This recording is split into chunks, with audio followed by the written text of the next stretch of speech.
Refraction of light. इसका पहले definition हमें देखना है। क्या डेफिनेशन लिखा है? The phenomena by virtue of which light suffers change of speed at the interface separating two media when light travels from one medium to another medium is called refraction. मतलब light जब एक medium से दूसरे medium में जाता है तो light की जो स्पीड है वो चेंज हो जाती है, और इसी फिनोमिना को हम क्या बोलते हैं? रिफ्रैक्शन बोलते हैं। और क्या लिखा? If light ray is incident obliquely as shown in figure, मैं फिगर बना रहा हूँ, the change of speed of light results in a change in its path. तो जब लाइट का स्पीड चेंज हो जाता है तो उसका जो पाथ है वो भी चेंज हो जाएगा। तो रिफ्रैक्शन में लाइट जो है एक मीडियम से दूसरे मीडियम में जाती है। जैसे सपोज़ करो ये लाइन मैंने बना रखा है, ये वाली लाइन, ये लाइन, इसको बोलते हैं इंटरफेस। इंटरफेस एक प्लेन होता है। Interface is a plane separating two different medium, दो मीडियम को अलग करता है। जैसे ये जो लाइन है, ये लाइन जैसा दिख रहा है, लेकिन है ये प्लेन सरफेस। असल में ये इस तरह से है, सरफेस ऐसा है, इस तरह से इंटरफेस, ये प्लेन सरफेस ये। लेकिन मैंने जो डायग्राम में ये जो लाइन बनाया हुआ है वो ये लाइन है, ये वाली लाइन ये मैंने दिखाया हुआ है। ये मान लो ग्लास स्लैब है, मतलब इस क्यूबॉइड के अंदर सारा मीडियम ग्लास है, बाहर क्या है? एयर है। तो interface is a plane. Interface का डेफिनेशन क्या है? Interface is a plane separating two different medium. ये प्लेन है, इसके ऊपर यहाँ पे एयर है, और इंटरफेस को क्रॉस करते ही अंदर जब जाओगे यहाँ पे दूसरा मीडियम है, सपोज ग्लास है। तो ये मैंने ऐसे ही बना रखा है कि ये रे, बर्निंग कैंडल के टिप से बहुत सारे रे निकलते हैं। There are so many rays coming out. तो उनमें से मैंने एक रे ये ले लिया, ये वाला, ये इंसिडेंट रे हो गया, ये आ रहा है। अभी ये मीडियम, ये इंटरफेस है, यहाँ पर ये जो ऊपर मीडियम, इसको बोल रहा हूँ मीडियम 1, फॉर एग्जांपल एयर। और यहाँ नीचे, इस लाइन के नीचे, इस इंटरफेस के नीचे, ये जो दूसरा मीडियम है ये ग्लास है, मीडियम 2 फॉर एग्जांपल ग्लास। इस तरह से है ये। सपोज़ अगर एक ही मीडियम है, सारा मान लो एयर है, तो ये रे सीधी चली जाएगी। अगर मान लो यहाँ पर भी एयर है तो this ray will go straight ऐसे। Had there been air everywhere, glass नहीं होता तो रे सीधी चली जाती है ऐसे। लेकिन क्योंकि यहाँ पर मीडियम चेंज हो गया, यहाँ पर कोई दूसरा मीडियम है, तो ये जो रे है इसका जो पाथ है उसमें चेंज आ जाएगा। ठीक है, और उसी चेंज को मैं दिखा रहा हूँ मैं। सपोज़ ये इंसिडेंट रे, इस पॉइंट को मैंने ए ले लेता हूँ, ए, और ये इंसिडेंट रे आ रही है, इस पॉइंट पे इंसिडेंट रे इंटरफेस पे स्ट्राइक किया, तो इस पॉइंट को बोलते हैं पॉइंट ऑफ इंसिडेंस। मैं लिख देता हूँ, ये ए और ये बी। बी क्या है?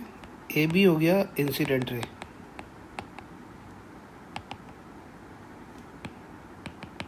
बी हो गया पॉइंट ऑफ इंसिडेंस।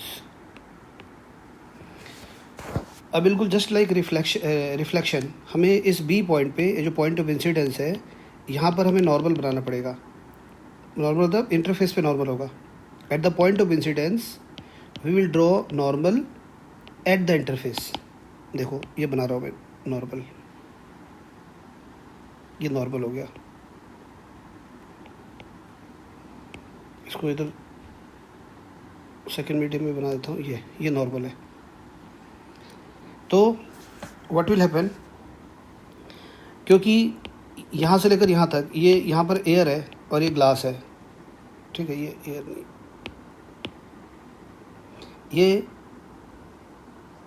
ये एयर है और ये ग्लास है। तो ये जो मीडियम है, देखो ये देखो, अब ये रे ने ऐसे नहीं जाना है, यार ये ऐसे बेंड हो जाएगा। अब ये it will bend towards the normal या अवे फ्रॉम द नॉर्मल। बताऊंगा मतलब कब क्या होता है। तो अभी मैं बता रहा हूँ, ये रे ऐसे तो नहीं जा पाएगा। जब ये ग्लास के अंदर चला जाएगा तो ये रे, ये वाली रे जो है, ये ऐसे अंदर की तरफ मुड़ जाएगी ऐसे। आई शो दिस, ऐसे मुड़ गई ये रे। और बाकी वो जो रे था, उसको जो ओरिजिनल जो पाथ था उसको मैंने डॉटेड लाइन कर दिया है। तो रे अब ना ग्लास के अंदर यानी कि सेकंड मीडियम में जाने के बाद रे ऐसे हो गई, BC।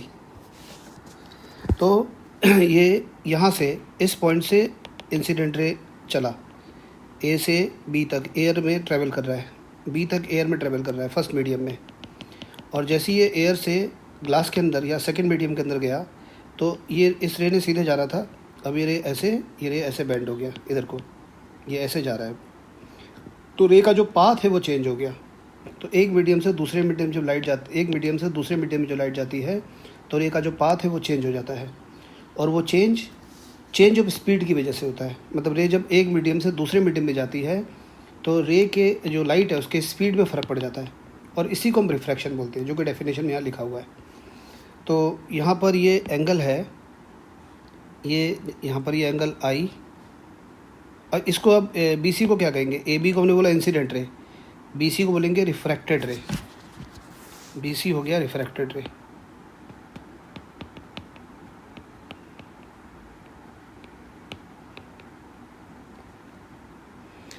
और आई को हम बोलेंगे एंगल ऑफ इंसिडेंस। आर क्या होगा, ये r will say angle of refraction. वहाँ रिफ्लेक्टेड रे था, यहाँ पे रिफ्रैक्टेड रे है, रिफ्रैक्टेड आर फॉर रिचर्ड, वहाँ था एल फॉर लॉयन। तो ये रे इंसिडेंट रे आ रही है, आई एंगल ऑफ इंसिडेंस है, मतलब इंसिडेंट रे और नॉर्मल के बीच में जो एंगल होता है एंगल ऑफ इंसिडेंस होता है। रिफ्रैक्टेड रे और नॉर्मल के बीच में जो एंगल होता है उसको बोलते हैं एंगल ऑफ रिफ्रैक्शन। तो ये पूरा मैंने लेवलिंग कर दिया रिफ्रैक्शन के बारे में सारा। हमें पता है कि लाइट में ना wave character, light is a wave, light में वेव कैरेक्टर होता है। ये फॉर्मूला केमिस्ट्री में पढ़ा होगा तुमने, v equal to n lambda. v हो गया स्पीड, n को बोलते हैं फ्रीक्वेंसी, लैम्डा हो गया wavelength, v equal to n lambda. Chemistry में शायद ऐसे था, c equal to nu lambda, ऐसे रहा होगा। इसको न्यू बोलते हैं, न्यू फ्रीक्वेंसी का सिंबल होता है। c equal to nu lambda chemistry में था, यहाँ भी c लिखेंगे। c आगे चल के अभी c की जगह मैंने v लिखा है, v हो गया स्पीड ऑफ लाइट, न्यू या n, न्यू भी लिखना चाहते हो लिख सकते हो।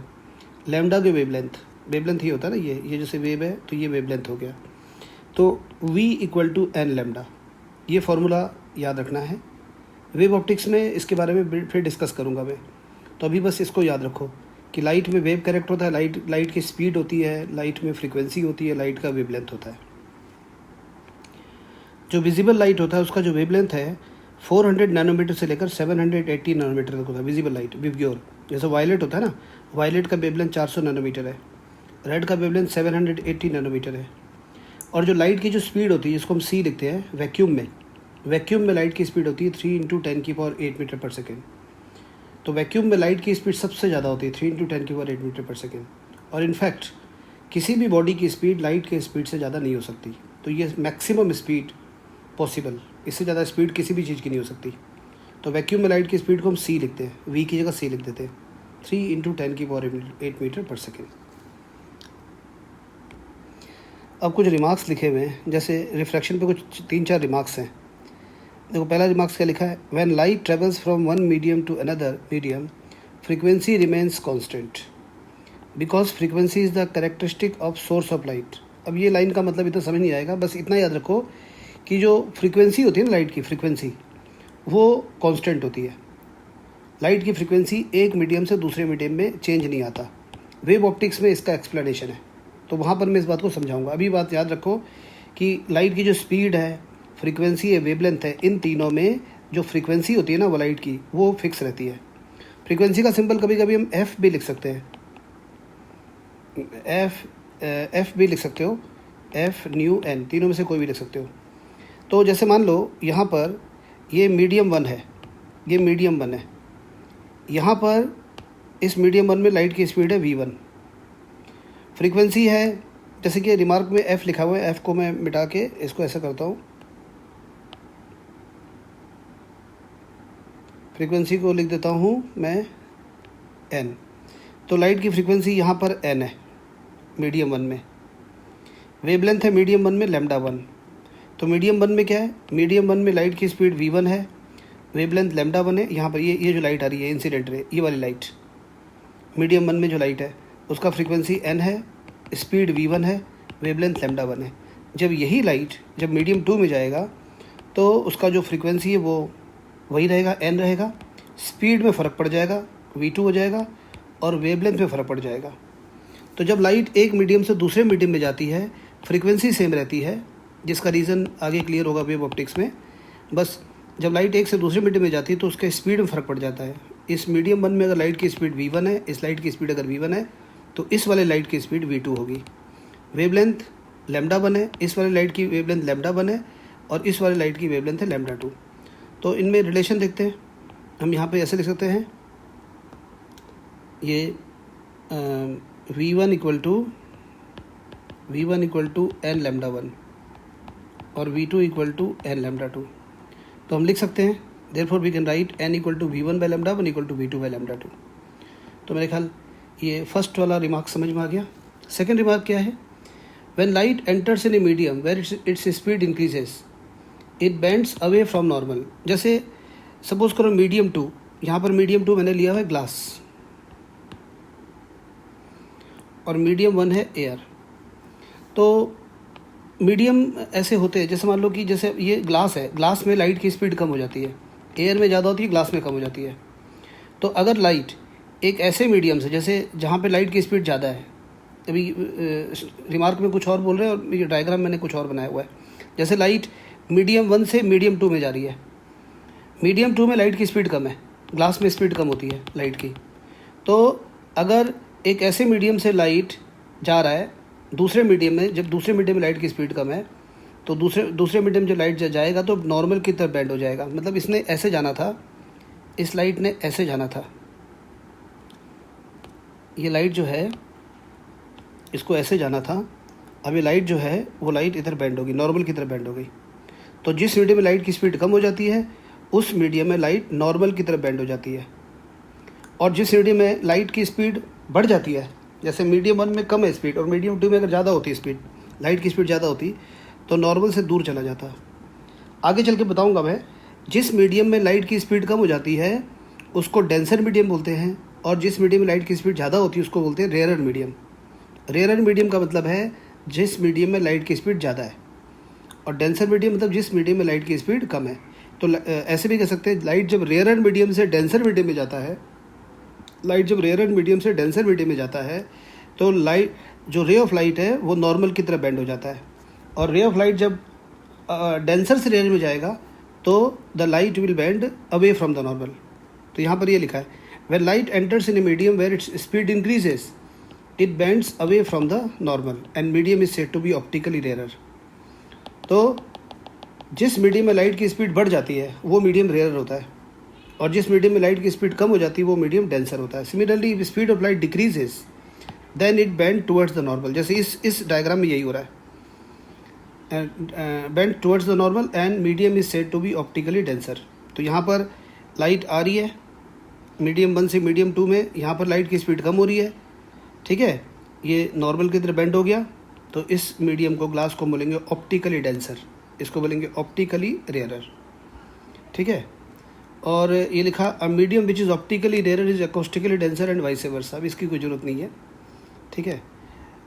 फोर्थ पॉइंट क्या है? Refraction is never 100% at any interface. Refraction 100% नहीं होता, मतलब इसका मतलब है कि जो लाइट आ रही है वो सारा का सारा ग्लास के अंदर नहीं चला जाएगा, मतलब इसमें रिफ्लेक्शन भी हो रहा है, जो कि मैंने दिखाया नहीं। अभी रिफ्लेक्शन पढ़ नहीं रहा है इसलिए मैंने रिफ्लेक्टेड रे बनाया नहीं।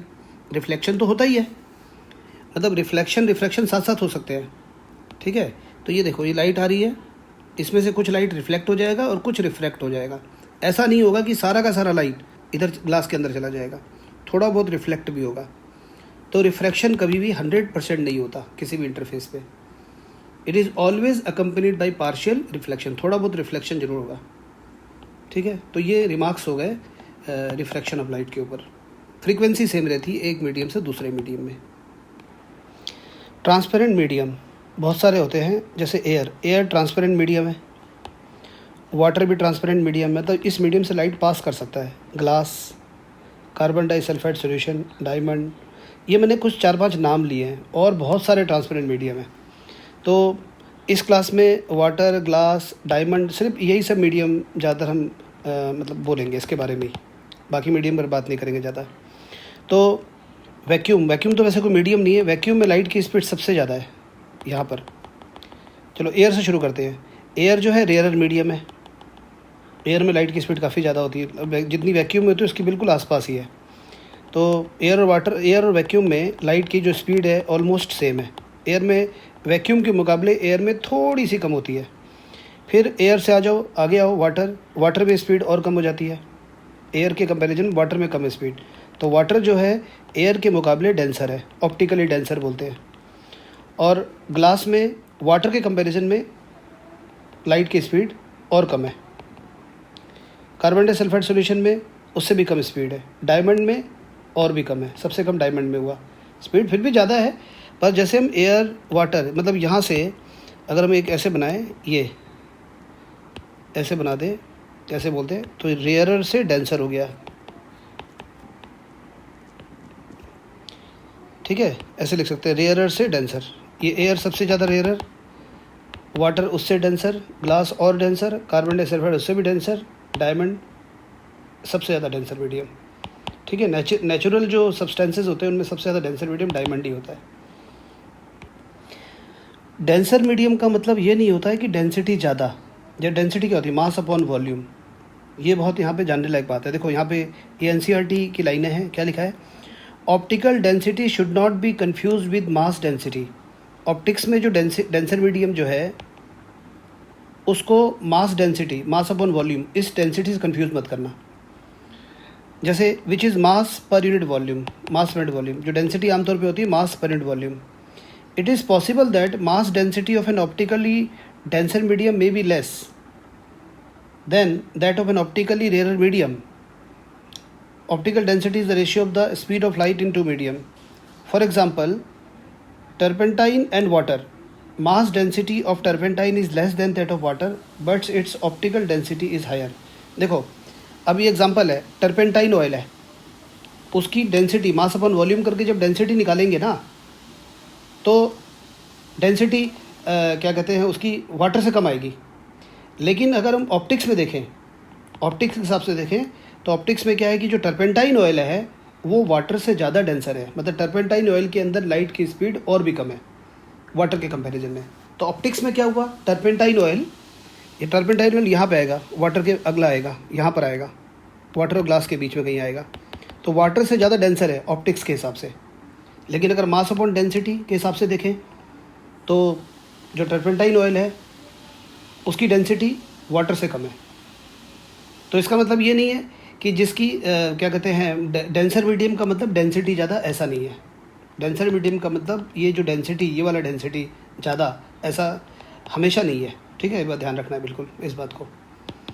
तो अभी ये जो ऑप्टिकल डेंसिटी है, ये लिखा है optical density is the ratio of speed of light in two medium.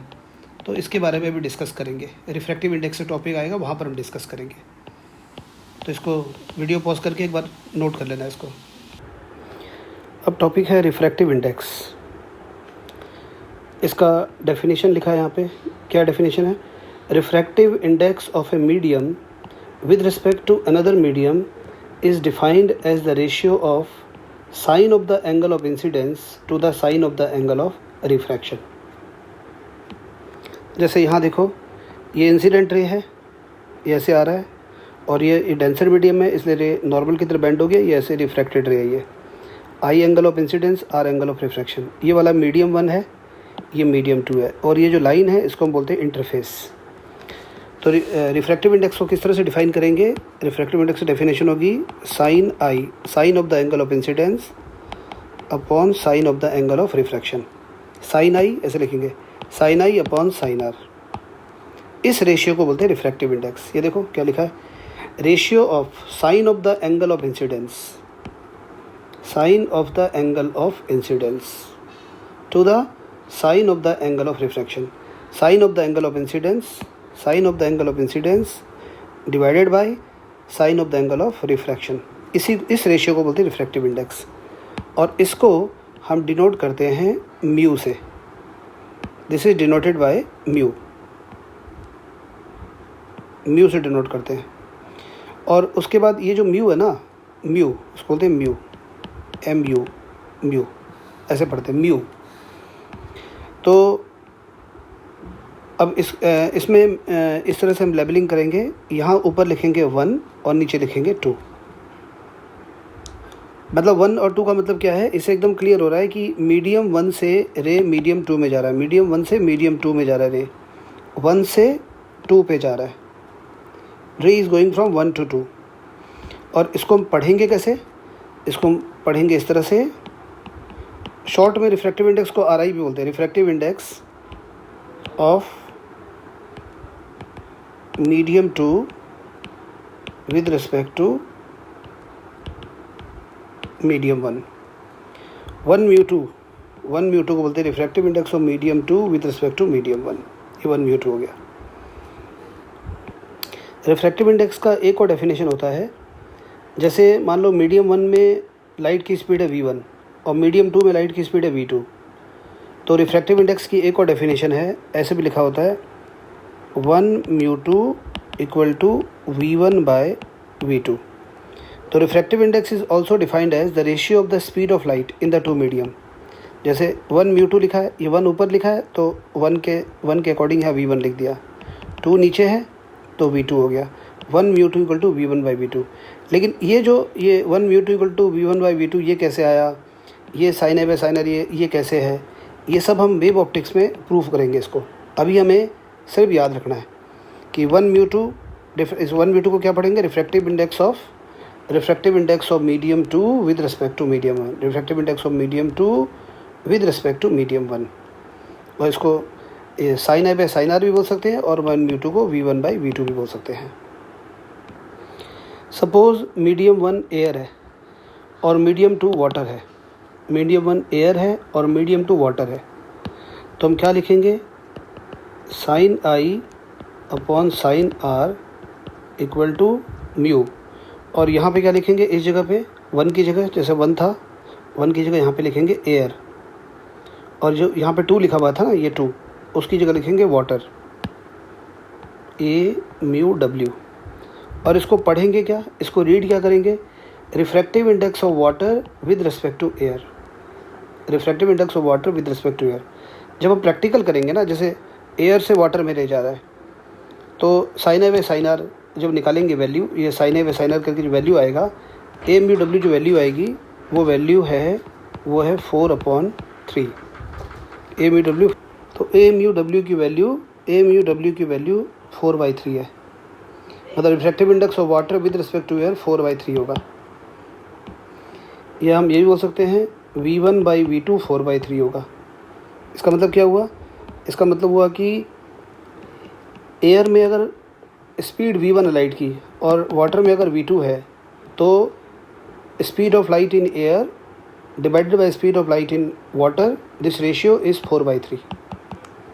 तो refractive index sine i by sine r भी होता है, v1/v2 भी होता है। v1/v2 को जो हम ऐसे भी लिख सकते हैं, देखो अगर ए म्यू डब्ल्यू लिखा हुआ है तो हम लिखेंगे va अपॉन v/w, va/v/w लिख सकते हैं। va का मतलब हो गया a, सफिक्स a कर दिया, velocity of light in air. v/w का मतलब हो गया velocity of light in water, va upon v/w, ऐसे लिख सकते हैं।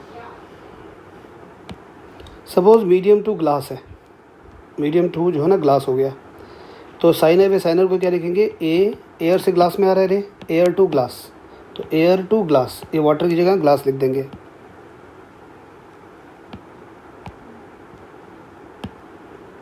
ये हो जाएगा ए म्यू जी। और जब हम रेशियो निकालेंगे इसका, ए म्यू जी का रेशियो जाएगा, फिर ए म्यू जी की वैल्यू आएगी 3/2। प्रैक्टिकल ये एक्सपेरिमेंट करके, लैब में एक्सपेरिमेंट करके निकाला जाता है कि ये ग्लास का रिफ्रैक्टिव इंडेक्स एयर के रिस्पेक्ट में, refractive index of glass with respect to air 3/2। और इसको ऐसे लिखा जाएगा, v1 को लिखेंगे va और v2 को लिखेंगे vg, velocity of light in air upon velocity of light in glass. तो ए म्यू डब्ल्यू हो गया 4/3, ए म्यू जी हो गया 3/2, ए म्यू कार्बन डाइसल्फाइड का refractive index with respect to air 1.6 है, डायमंड का एयर के रिस्पेक्ट में 2.4 आता है, इसी तरह से। तो ये कुछ वैल्यूज़ हैं, याद रखना चाहो याद रख सकते हो, ऐसे कोई मस्ट नहीं है, पर क्वेश्चन करते करते याद हो जाता है। तो रिफ्रैक्टिव इंडेक्स वाटर का एयर के रिस्पेक्ट में ये 4/3 फिक्स है, ये चेंज नहीं होगा। अगर किसी मीडियम का, मान लो कोई अननोन मीडियम है, उसका रिफ्रैक्टिव इंडेक्स मान लो कि ऐसे लिखा हुआ है ए म्यू, मीडियम दिया हुआ, मीडियम का नाम नहीं बोला और लिखा है 4/3, 4/3 आ गया। तो इस 4/3 से हम समझ जाएंगे कि वो मीडियम क्या है, वाटर है। तो वाटर का रिफ्रैक्टिव इंडेक्स एयर के रिस्पेक्ट में फिक्स है 4/3, ग्लास का 3/2, कार्बन डाइसल्फाइड का। तो रिफ्रैक्टिव इंडेक्स जो है वो दो तरह से डिफाइन किया गया है। रिफ्रैक्टिव इंडेक्स है तो 1μ2 V1/V2 या 1μ2 = sin I/sin R। Types of refractive index दो तरह के होते हैं रिफ्रैक्टिव इंडेक्स। एक होता है एब्सोल्यूट रिफ्रैक्टिव इंडेक्स और एक होता है रिलेटिव रिफ्रैक्टिव इंडेक्स। तो एब्सोल्यूट रिफ्रैक्टिव इंडेक्स में क्या है, it is the refractive index of any medium with respect to vacuum. Vacuum के रिस्पेक्ट में जो रिफ्रैक्टिव इंडेक्स आता है उसको हम बोलते हैं एब्सोल्यूट रिफ्रैक्टिव इंडेक्स। मैं समझा देता हूँ। जैसे यहाँ पर तुम देखो मीडियम 1 जो है, ये जो मीडियम 1 है, अगर मीडियम 1 एयर को हटा दें हम यहाँ पे और यहाँ पर हम बोल दें वैक्यूम, तो वैक्यूम में लाइट की स्पीड फिर v1 नहीं होगी, फिर होगी वहाँ पे c। तो जैसे हम वैक्यूम हो गया, तो जैसे अभी हम क्या लिख रहे थे, जैसे मीडियम 1 से मीडियम 2 लिख रहे थे ना, 1 से 2 लिख रहे हैं। तो 1 से 2 जो है वैक्यूम है, तो ये मीडियम 1 एब्सेंट हो गया ना, तो यहाँ 1 की जगह ना कुछ नहीं लिखेंगे, 1 को मिटा दे, सिर्फ यही बोलेंगे μ2। जैसे अगर क्या कहते हैं एब्सोल्यूट रिफ्रैक्टिव इंडेक्स से मीडियम 1 जो है ना वो वैक्यूम हो जाता है। वैक्यूम होने की वजह से जैसे यहाँ पर a μw लिखा है तो ए को मिटा दो, यहाँ पे a मिटा दो, ये मिटा दो, ये मतलब ये ऐसे बोलेंगे रिफ्रैक्टिव इंडेक्स ऑफ वाटर, फिर ऐसे मिटा देंगे। अभी तो क्या है, इसको अभी क्या बोल रहे हैं, अभी तो बोल रहे हैं refractive index of water with respect to air. अब हमने क्या किया, इसको एयर को मिटा दिया। अब हम बोलेंगे रिफ्रैक्टिव इंडेक्स ऑफ वाटर, इसको बोलेंगे refractive index of water with respect to vacuum, इसको बोलते हैं absolute refractive index of water. और ये वाटर का अपना रिफ्रैक्टिव इंडेक्स है, सिर्फ इसमें वाटर की बात कर रहे हैं। जब हम इसको ग्लास, ये हो गया absolute refractive index of glass. और फिर वहाँ पे क्या कहते हैं मीडियम 1 तो है ही नहीं, तो मीडियम 1 को हटा दो, तो यहाँ पे v1 की जगह, फिर v1 की जगह क्या लिखा जाएगा, क्योंकि फर्स्ट मीडियम यहाँ वैक्यूम है, because the first medium is vacuum, तो v1 की जगह हम क्या लिखेंगे, v1 की जगह v1 को मिटा के इसकी जगह लिखेंगे c/v2 या c/v, ऐसा लिख देंगे। तो एब्सोल्यूट रिफ्रैक्टिव इंडेक्स को ऐसे लिखा जाता है μg, μw, म्यू डायमंड, ऐसे करके लिखते हैं। और एब्सोल्यूट रिफ्रैक्टिव इंडेक्स होता है μ = c/v। c का मतलब हो गया वेलोसिटी ऑफ लाइट, c का मतलब हो गया velocity of light in vacuum, और v velocity of light in the medium. जैसे हमें ये बताना है μg का मतलब हो गया, μg हो गया velocity of light, μg = velocity of light in vacuum upon velocity of light in glass. ये हो गया velocity of light in vacuum upon velocity of light in glass, ऐसे लिख देंगे। रिलेटिव रिफ्रैक्टिव इंडेक्स में मतलब पेयर ऑफ मीडियम होगा, 2 medium होंगे इसमें। रिलेटिव रिफ्रैक्टिव इंडेक्स हम हमेशा ऐसे लिखेंगे 1μ2 a μg a μw, मतलब एक मीडियम का रिफ्रैक्टिव इंडेक्स दूसरे मीडियम के रिस्पेक्ट में, और दोनों मीडियम प्रेजेंट होंगे, मीडियम 1 एंड मीडियम 2। तो रिलेटिव रिफ्रैक्टिव इंडेक्स में हम 1μ2 को कैसे लिखेंगे, v1/v2। sin A/sin R तो होता ही है रिफ्रैक्टिव इंडेक्स। और रिफ्रैक्टिव इंडेक्स का फिजिकल सिग्निफिकेंस ये है कि हम रिफ्रैक्टिव इंडेक्स से ये पता लगा सकते हैं कि किसी मीडियम में लाइट कितना फास्ट ट्रेवल कर रहा है। अब जैसे यही बात है, ये μg, अगर ग्लास का रिफ्रैक्टिव इंडेक्स 3/2 पता है हमें, वैक्यूम में 3 × 10⁸ होता है, तो ग्लास के अंदर लाइट की स्पीड पता चल जाएगी अगर हमें रिफ्रैक्टिव इंडेक्स पता है तो रिफ्रैक्टिव इंडेक्स किसी मीडियम की प्रॉपर्टी होती है। μg जब बोलते हैं तो वो ग्लास का अपना रिफ्रैक्टिव इंडेक्स है, μw बोलते हैं तो ग्लास का अपना रिफ्रैक्टिव इंडेक्स है, और वो फिक्स है। μg नियरली 3/2 ही होगा। जैसे a μg कितना लिखा था हमने, a μg जब यहाँ पे a लिखा था, a μg 3/2 था ना, तो μg भी ऑलमोस्ट 3/2 होगा, क्योंकि एयर और वैक्यूम में ज़्यादा डिफरेंस नहीं है। a μw कितना था, 4/3 था, तो अगर हमने यहाँ पे a हटा दिया तो μw की वैल्यू भी ऑलमोस्ट 4/3 होगी। इसी तरह से डायमंड के साथ है। सो ये पहला वीडियो है ये इसका।